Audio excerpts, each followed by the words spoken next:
Hello, this is Merrill of Mississippi State University. I'm the Drew Allen Endowed Fellow in the College of Business at Mississippi State, where I conduct research and teaching in topics related to systems analysis, information security, and other IT topics. I'm on the staff of the Center for Computer Security Research and the Distributed Analytics and Security Institute at MSU. I'm developing this series of talks for clients of the Global Institute for IT Management, and this talk is just a brief overview of some of the classes to come. The goals of security include the CIA triad. C, confidentiality. This is the idea of keeping sensitive information confidential or protected. Integrity is the goal of keeping information accurate, valid, intact, so that it's not corrupted by malware, by hackers, and so forth. And finally, accessibility or availability is the idea of keeping information secure and safe and available for the people who need to use it. Security risk management is about identifying the threats and controls to the security of our information systems. Now, threats can be from internal or external sources, and they might be human or non-human, whereas controls include both technical and behavioral or administrative controls, as we'll soon see. So the threats come from, as I said, internal or external, and those can be human or non-human, and those that are human might be just passive accidental threats, or they might be intentional but not really malicious, and finally they could actually be intentional and malicious. Looking at this a little more deeply, you'll see up here that the passive non-compliance with security policies includes your employees accidentally entering wrong data, or forgetting to back up their data, or not being very careful about opening emails and being careful about attachments. Whereas there are volitional acts where people fail to log off when they walk away from a PC, not out of malice, but because they think it's going to take extra time to log back in, or maybe picking easy passwords when they know they should pick strong passwords, or not changing them regularly, or not patching their software. But none of these are done out of malice. And finally, we have intentional malicious threats, which are the ones we really are about the most. These would include fraud and sabotage and embezzlement.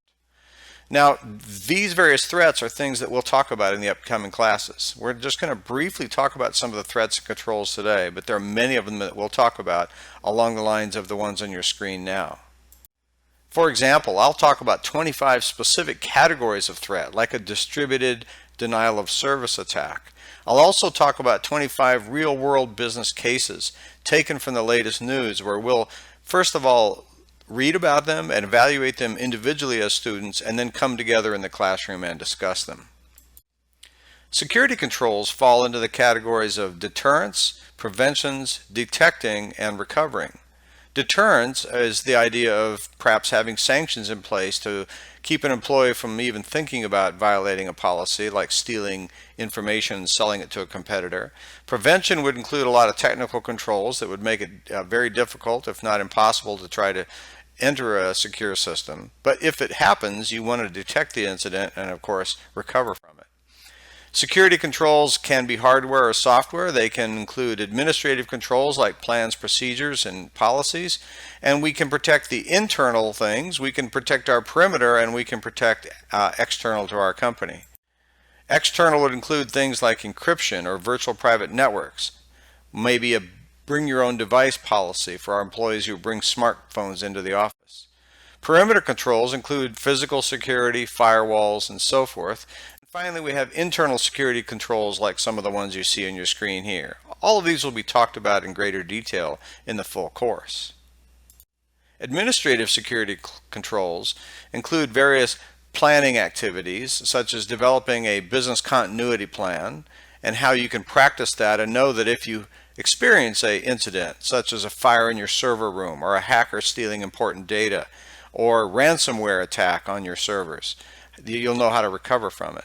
We also established a number of policies and communicate those to our employees through security education, training, and awareness campaigns. But it goes beyond the annual training. It includes things like frequent reminders, even electronic nudges like pop-up reminders, so that our employees know what the proper procedures are and what the policies are about what we can and cannot or should and should not do with information resources. And then we have to monitor for compliance. We have to monitor the external world to make sure we're not being attacked.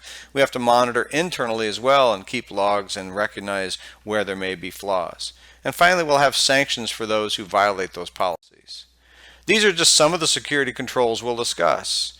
Obviously, in this forum, we're just going to present a quick overview, but when we present the full class, each of these will be discussed in great detail, along with business cases, so we can gain a richer understanding of how we might be able to implement these controls in our organizations.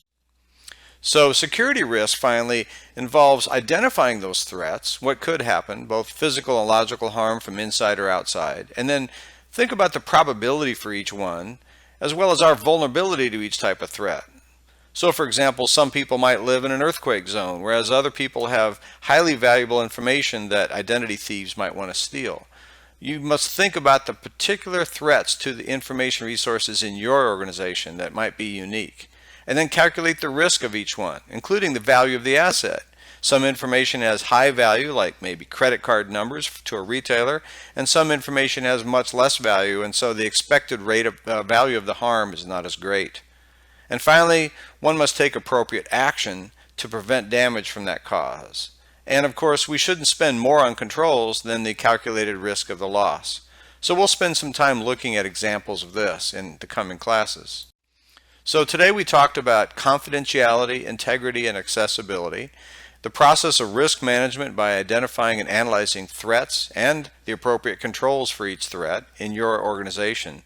And then we know we need to implement these controls with metrics to monitor and measure our success and apply standards that may appear from the industry or from the government. If there are any questions, I look forward to talking to you further about this material. Thank you.